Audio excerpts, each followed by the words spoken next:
সকলোকে আন্তৰিক শুভেচ্ছা জনাইছোঁ। আজিৰ এই কবিতাৰ অনুষ্ঠানত উপস্থিত থকা মোৰ শ্ৰদ্ধাৰ কবিসকলক মই মোৰ শ্ৰদ্ধা নিবেদিছোঁ। মই এটি স্বৰচিত কবিতা পাঠ কৰিবলৈ লৈছোঁ। কবিতাটোৰ নাম লজ্জিত। মনত প্ৰশ্ন হয়, মই থকা সমাজখন মানৱ নে দানৱ? ইয়াত থকা প্ৰায় মানুহেইচোন অসুৰৰ দৰে। মানৱৰ দিছে কাৰো মনতেই নাই। এয়া কি সঁচাকৈ মানৱ সমাজ? সৰুতে মা দেউতা স্কুলৰ ছাৰ বাইদেউসকলে কৈছিল, সমাজখন হেনো আমাৰ ভালৰ বাবে। সমাজে সদায় মানুহৰ ভাল চিন্তা কৰে।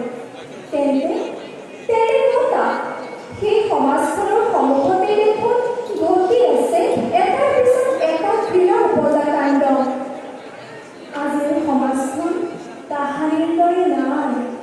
সলনি হৈ গ'ল সকলো। সলনি হ'ল মানুহৰ মন, ঘৰ দুৱাৰ, ৰাস্তা পথ সকলো সলনি হ'ল। মাথো একেই থাকি গ'ল সেই জেদ, অহংকাৰ, ভেদাভেদবোৰ। সমাজখনলৈ এতিয়া ভয় লগা হ'ল।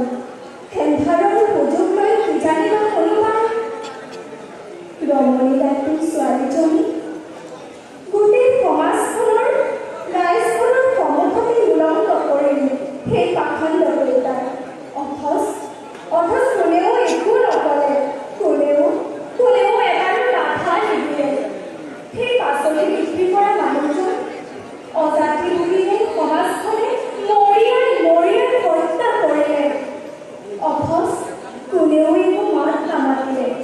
6 বছৰীয়া সেই মানুহজনৰ ছোৱালীজনীয়ে কম কান্দিছিল যে এইখন সঁচাকৈ মানৱ সমাজ হয়নে?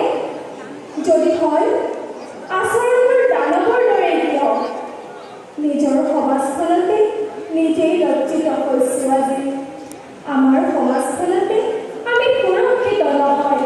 প্ৰতিক্ষণ ভয় এটাই বুকুত খামোচ মাৰি ধৰে। এন্ধাৰৰ সুযোগ লৈ মুখা খোলা সেই ভক্তসকললৈ বৰকৈ ভয় লাগে।